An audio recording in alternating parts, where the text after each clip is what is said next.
Welcome learners. In this entire module, I'm going to teach to you how you can create a dummy e-commerce app. Well, I call it dummy, that's because we're going to talk to an open source backend wherein product listings will be there. In fact, we're going to go to that server, pick up the data and then display onto our app. This will be very much similar to the online shopping apps that you would be seeing.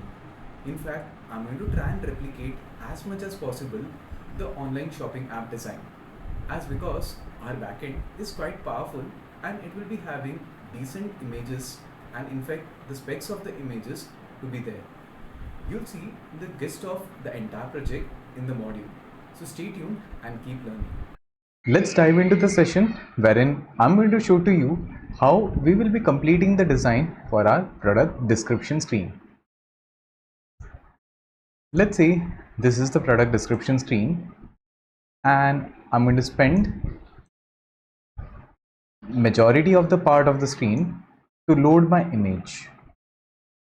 So that's going to be my product image.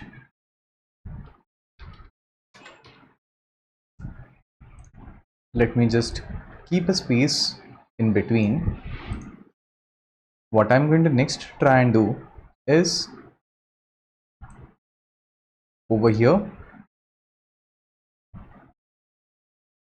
I'm going to put the product title,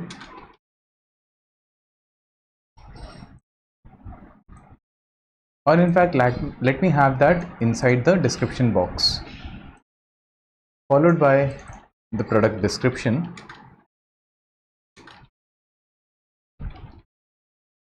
That's going to be here.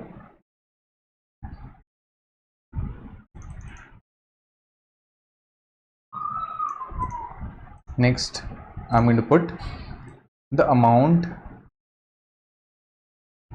let's say over here,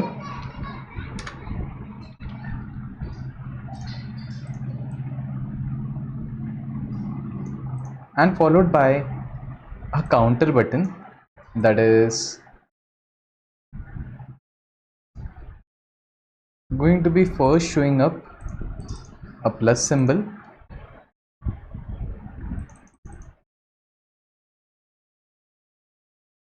followed by a number, let's say 3 quantities,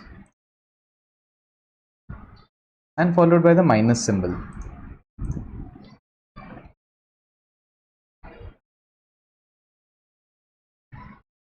Now what we're going to try and do is this product description will try to somewhere fit over this side, and then at the bottom edge I'm going to have this counter, and this upper part of the screen, let's say over here, I'll have the pieces left.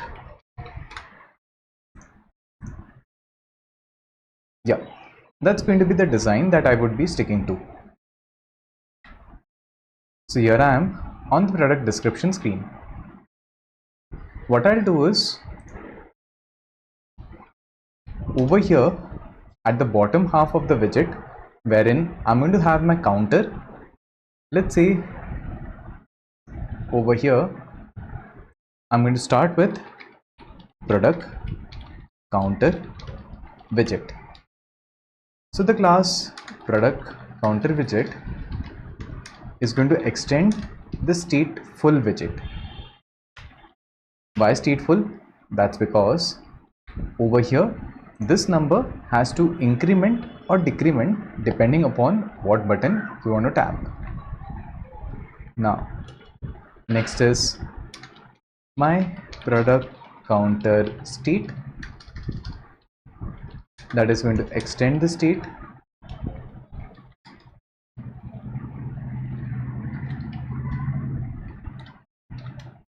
and then I'll take the missing override and put over here one row. Let me stop this error by doing the missing override and putting the return statement here for my product counter state. As it is a stateful widget, kind of remember this, that it will return a state. Now look at the design that I would be following. I have got a bit amount of space followed by the plus button, followed by the minus button, and then a number in between. Let me first try designing this row, and I'll put my icon. In fact, I can try putting an icon button.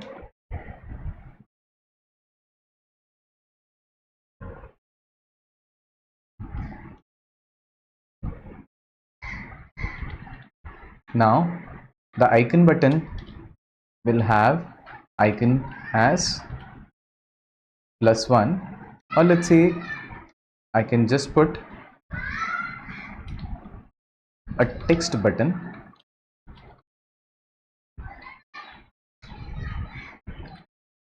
and the text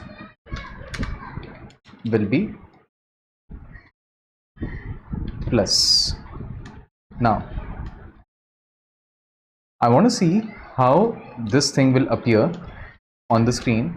So what I'll try and do is increase the font size to, let's say, 30. Now this text button is going to be wrapped in a container.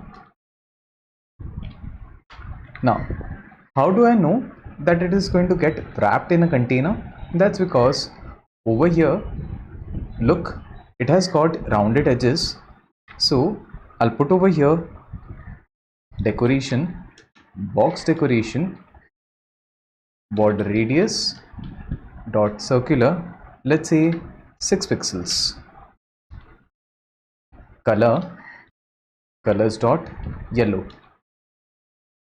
and then child to be my text button. Now I'm not very sure how this thing will appear, but I would surely want to see how does this actually look at the bottom navigation bar. Well, what's bottom navigation bar? Over here, if I try putting any component, it's going to appear at the extreme bottom of my screen. Hence, I'll try putting here bottom navigation bar, and I'll put my product counter widget. Now, upon running my app, I'm going to understand how this thing will appear on my screen. So here's my app. I'm going to click on retry, and I'm going to click on one of my products, and that's exactly my button. Well, what I would want to do is set the text color to black.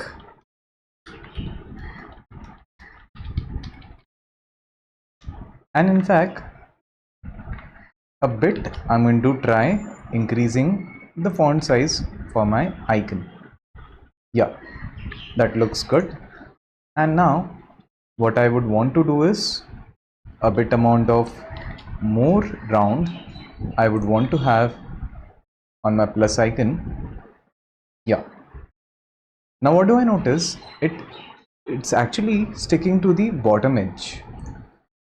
Now I can try putting over here my padding widget,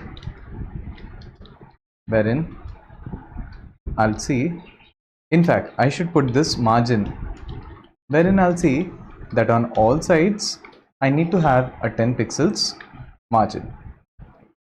And yes, now it no longer stands to stick on the bottom edge. Now, keeping this thing in mind, what I'll try and do is over here have the counter variable. So the counter variable will be displayed on the text, and this entire screen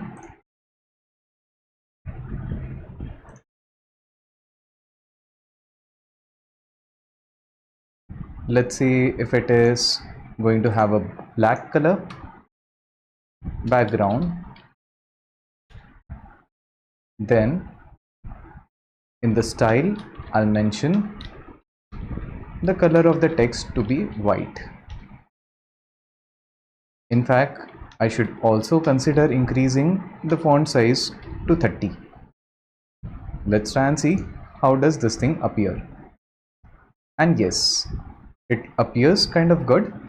What I'm going to next to do is copy the container and put it over here, just switching this to a minus sign.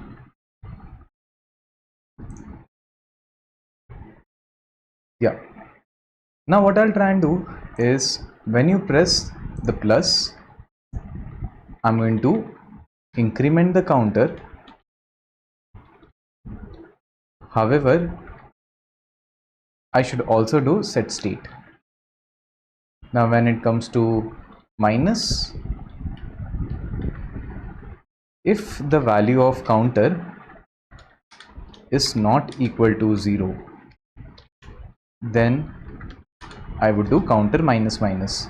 So this check will kind of ensure that I'm not going to allow negative values to get displayed. Yeah, so I'll say plus, yeah, I can increment the count, and minus, I can decrement the count. Now look over here, what I'm going to try and do. In order to have the left side spacing, I'll put a spacer widget. Now, what do you notice? It just pushed and created an entire space over here. That's exactly what is the rule of my spacer widget. Well, this completes the part wherein I want to have the counter for my widget to be there. Now, over here, I can put a very small text message.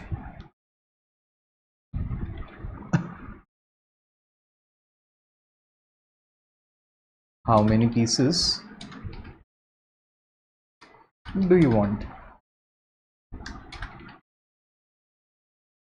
And this time I'll try to keep the font size to the minimum one. Yeah. The moment I do this, what do you notice? This going to the like it's trying to give the render overflow or render pixels overflow error. So how do I cater this? Well, that's going to be simple.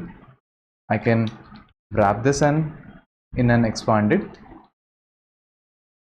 and I'll see that this is going to have a flex factor as 1. Next, these all components is going to be part of yet another children, and then I'll have one more expanded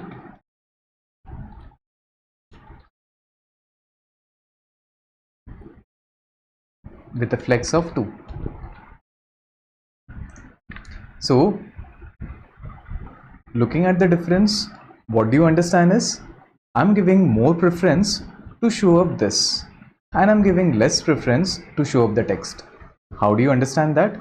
Look, the flex quantity or the flex value for how many pieces is just set to 1. On the other hand, this is expected to be double the size, and also what I have done is over here try to put the entire thing in yet another row. That's because this part is one row and this total part is yet another row. I would want to have the alignment to be set to text align dot center. Upon hot reload, yeah, this gets to the center. And what I can also try and do is not have the spacer. Yeah, so it comes near, and then to the main row I can see that I would want the things to appear on the center.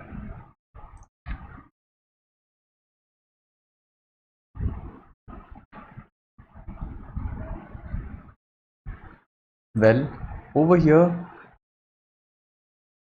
I think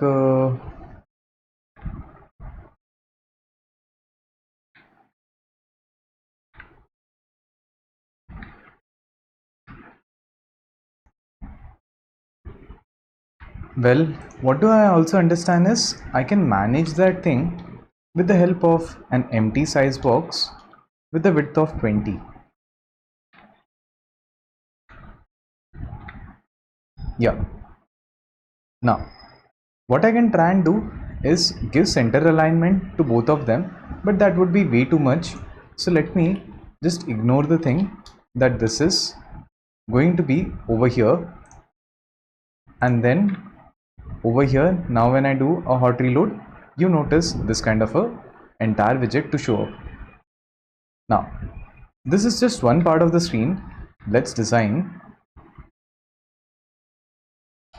over here my entire column. What I'm going to next do is copy the entire container that we had done into our list item widget, and then I'll try to put it over here. But this time what we're going to try and do is wrap this entire container inside of a future builder. Why? Well, we are going to go to the API and get then the product details. So here's my future product repository,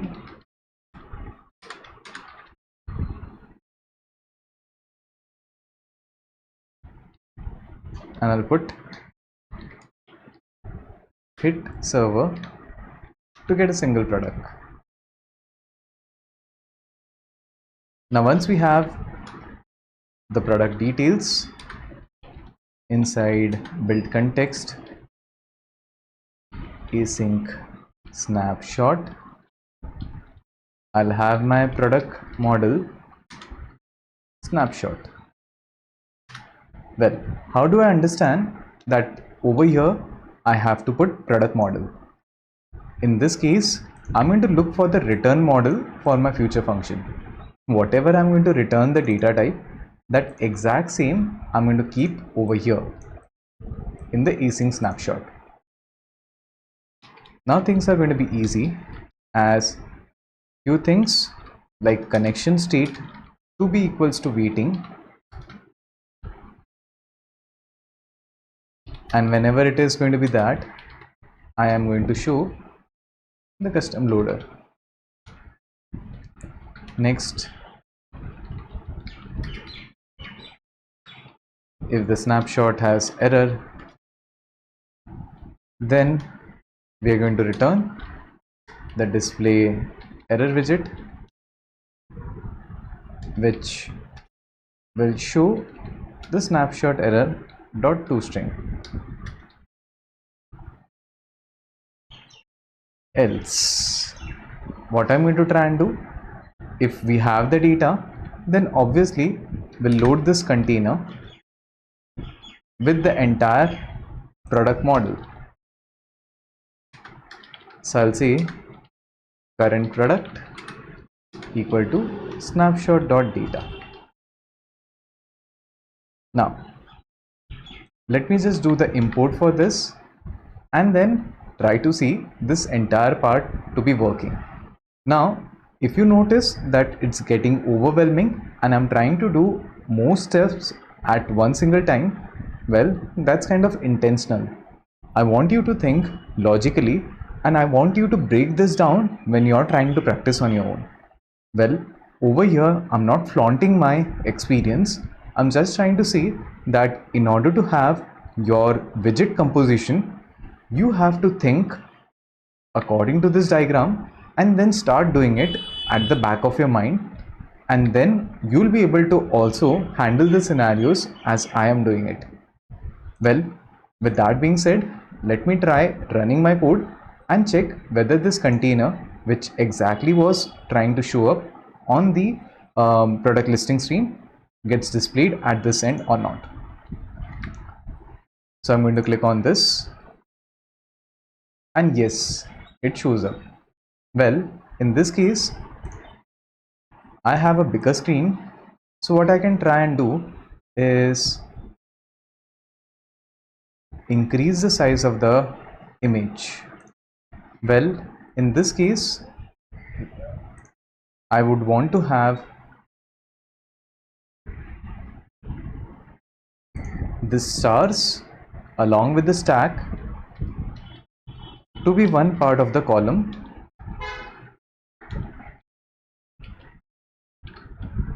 That is, according to the design, this part will be one part of the column.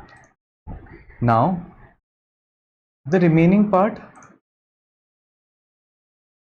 will be another piece of the column. Well, why is that the case? Now, do you remember I was saying that I want this part to be slightly bigger than the product title and the description? Well, look over here. Inside the column, I'm going to put one expanded.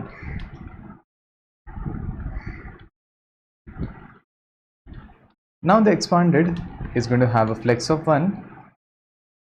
Even this expanded is going to show the flex of 1.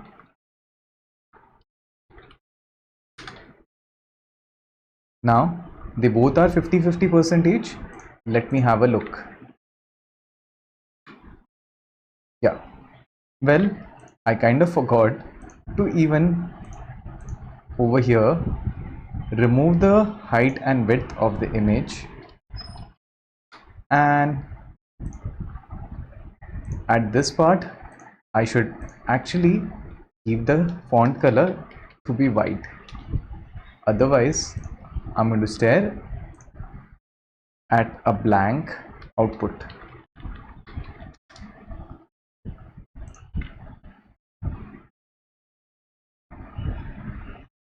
And yes, so what do you notice? It shows this product description on top of my image. Well, over here it was supposed to load this title at the bottom part of the image. So why on earth has this thing got shifted upwards? Well, let's try and understand this. When it comes to the column, now the column is able to use this to expanded widgets, but the column now needs more space. Hence, at this point in time, I'm going to wrap it in something called as single child scroll view. Now when I do a hot reload, you get to see this error.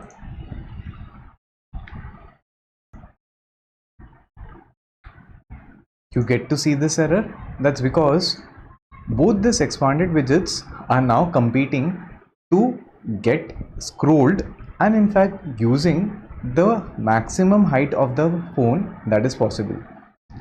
Well, in this scenario, you have one option. Option number 1 is, you have two options. Option number 1 is this second expanded,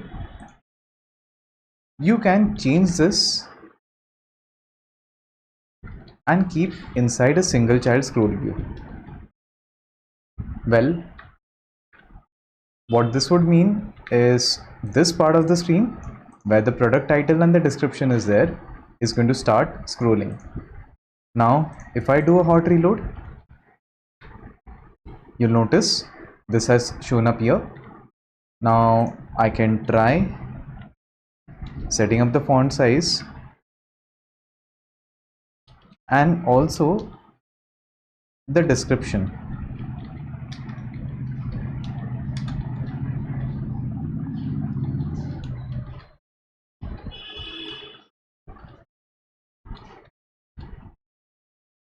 I'll set the color to white.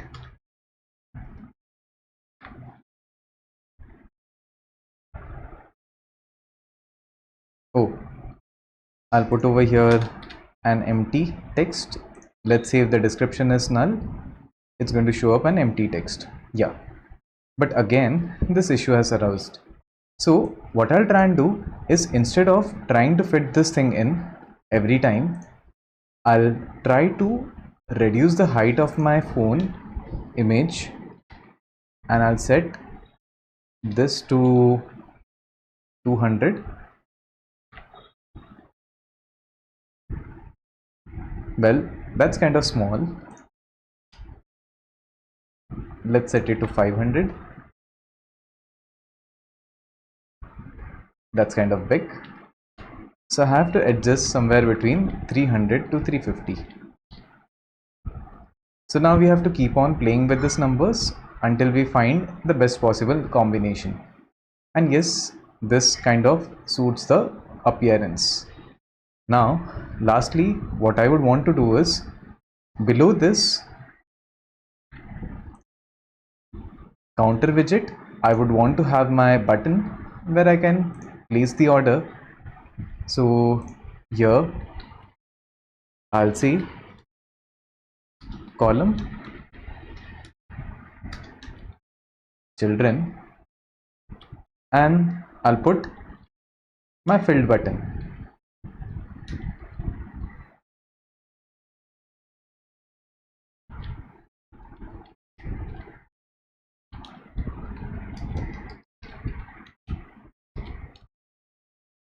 Buy now.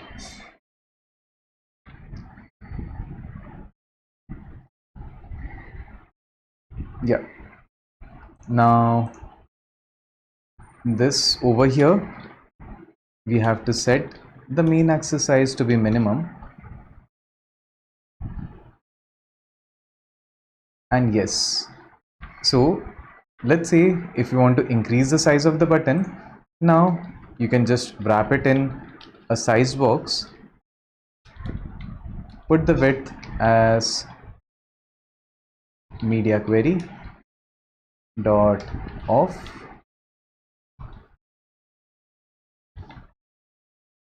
over here size dot width.